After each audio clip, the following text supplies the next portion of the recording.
Assalamualaikum warahmatullahi wabarakatuh.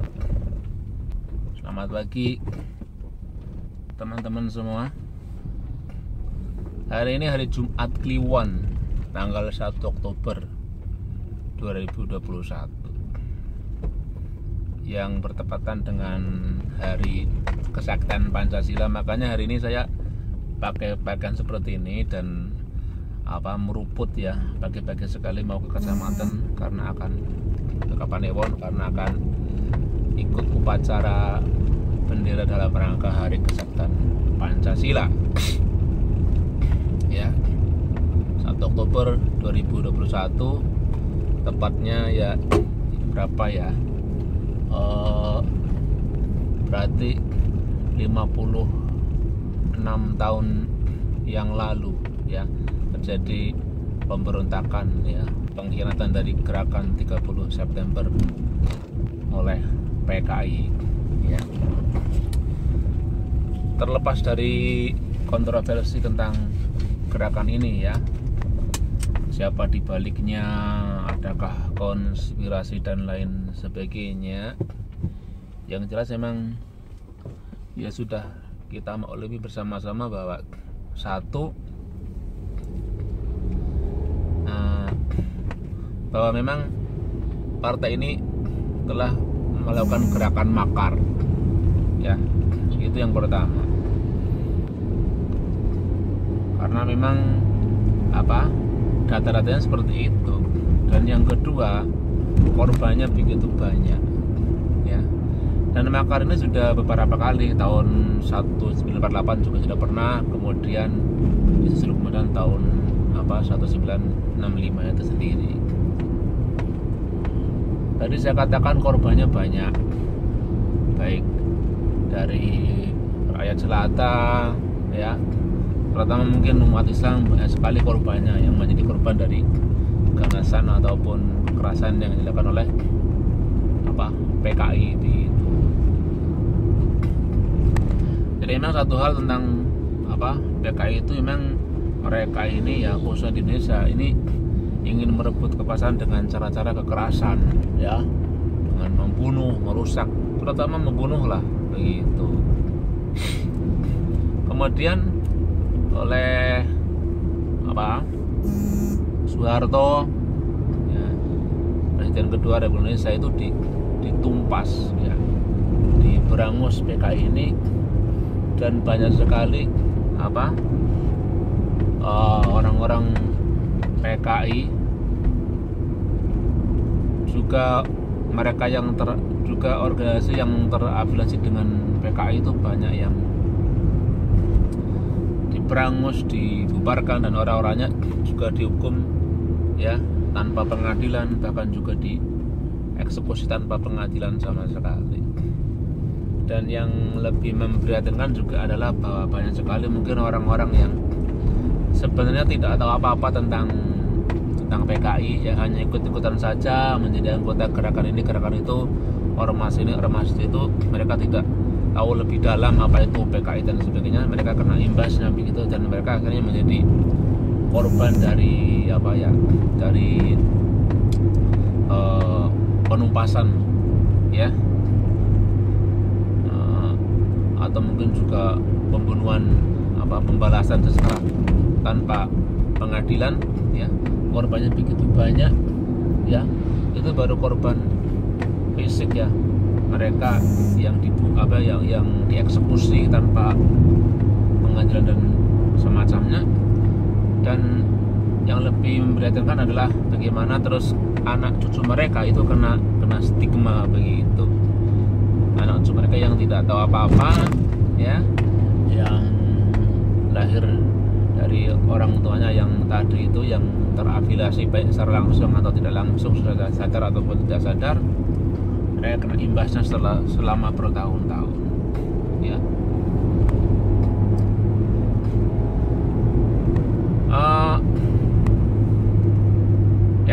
Poin yang ingin saya sampaikan di sini, yang pertama bahwa memang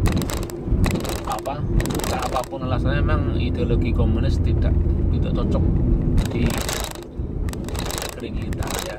Negeri kita adalah negeri yang berketuhanan yang Maha Esa. Sebagian besar itu di sini umat Islam yang sangat beragama, sangat agamis. Dan di Nusantara ini dulu Islam menyebar di tangan para wali, ya, para sufi di masa lalu, ratusan tahun yang lalu. Jadi memang latar belakang sosiologis kulturalnya kita tuh orang-orang atau bangsa yang beragama, terutama Muslim. Jadi memang tidak cocok sekali dengan ideologi komunis yang notabene secara umumnya ya anti Tuhan begitu, karena mereka yang menjadi dasarnya adalah mungkin ideologi materialisme, ya, paham materialisme,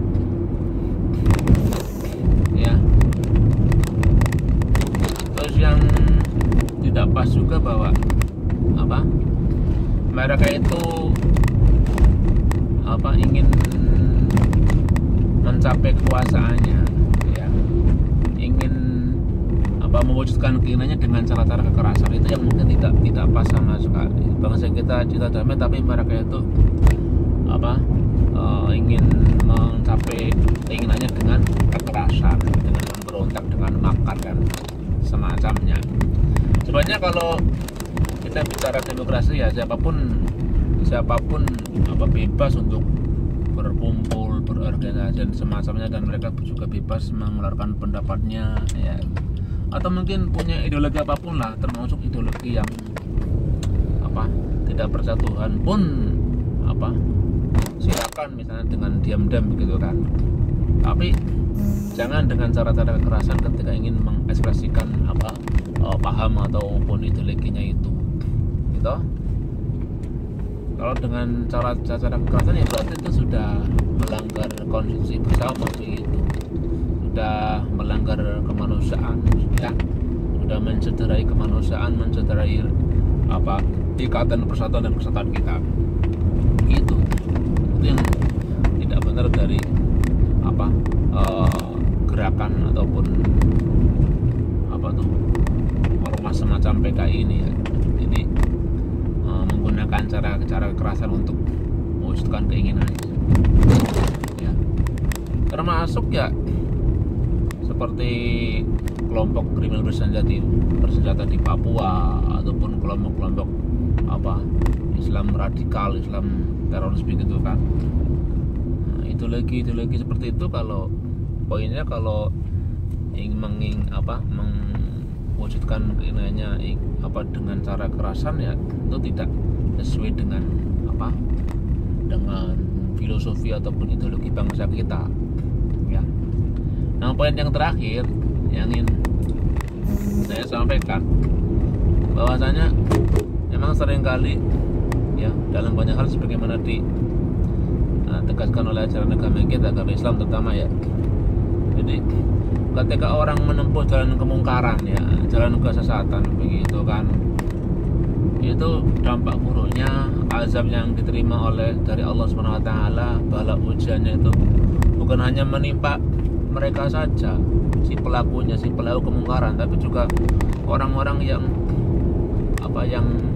soleh pun bisa kena imbasnya di negeri itu, ya, di suatu negeri, di tempat kemungkaran itu terjadi. Jadi bukan hanya pelakunya, orang lain pun yang tidak tahu apa-apa juga bisa kena imbasnya, orang-orang soleh sekalipun. Nah, ini juga yang terjadi dengan PKI itu sendiri. Terlepas ada konspirasi di baliknya dan semacamnya, kalau dari sudut pandang agama itu ya orang-orang rakyat jelata yang tidak tahu apa-apa terus kena imbasnya begitu kan, karena menjadi organisasi apalah yang berafiliasi ataupun sekolah di mana yang berafiliasi dengan partai komunis, akhirnya mereka ikut kena imbasnya, menjadi korbannya, ya, dan anak sudah kena stigma selama berpuluh-puluh tahun begitu. Nah, saya katakan bahwa itu barangkali semuanya seperti itu, ya. satu dua orang, sekelompok orang menempuh jalan kemungkaran, ya, bahkan kemungkaran yang apa, yang sangat berat ya. Mereka punya ideologi yang apa, anti Tuhan sama sekali, dan kemudian juga apa, menempuh jalan kekerasan untuk menggapai keinginannya, begitu kan. Itu bukan mereka yang apa, yang apa, kena azab dari Allah Subhanahu wa taala ya, ditumpas, diberangus, dieksekusi, tapi juga orang lain yang tidak tahu apa-apa juga kena imbasnya. Makalah ini pelajaran bagi kita semua ya, supaya ke depan lebih baik apa, kita bisa rekonsiliasi ya antara pelaku dan korban dari sisi manapun ya. Orang-orang Islam yang apa, sebelum tahun 65 itu menjadi korban dari ganasan gerakan apa, partai komunis ini, atau juga pada tahun 48 begitu kan, ribuan santri menjadi korban dari gerakan kekerasan ini ya. Mereka ya bisa memaafkan ya, berdamai dengan masa lalu. Begitupun apa,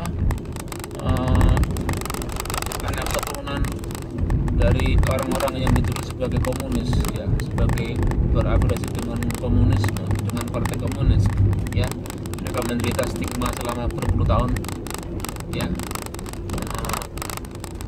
Mereka semoga juga bisa memaafkan ya elemen bangsa yang lain ya, yang mungkin dari kelompok yang terus melakukan balas dendam, balasan kepada orang-orang yang berafiliasi kepada komunis, baik itu memang apa, berafiliasi dalam makna sesungguhnya, ataupun mungkin karena tidak, karena mungkin sekedar apa, bersimpati gitu saja ya, tidak tahu apa-apa. Ini beban besar yang kita bersama, kita hapus bersama-sama ya, ke depan lebih baik lagi. Intinya jangan sampai komunisme bangkit lagi di negara kita, karena jelas-jelas tidak sesuai dengan apa, dengan ideologi bangsa, dengan budaya bangsa, dengan karakter bangsa kita yang berketuhanan ya, dan cinta damai begitu kan, tidak suka dengan kekerasan ya.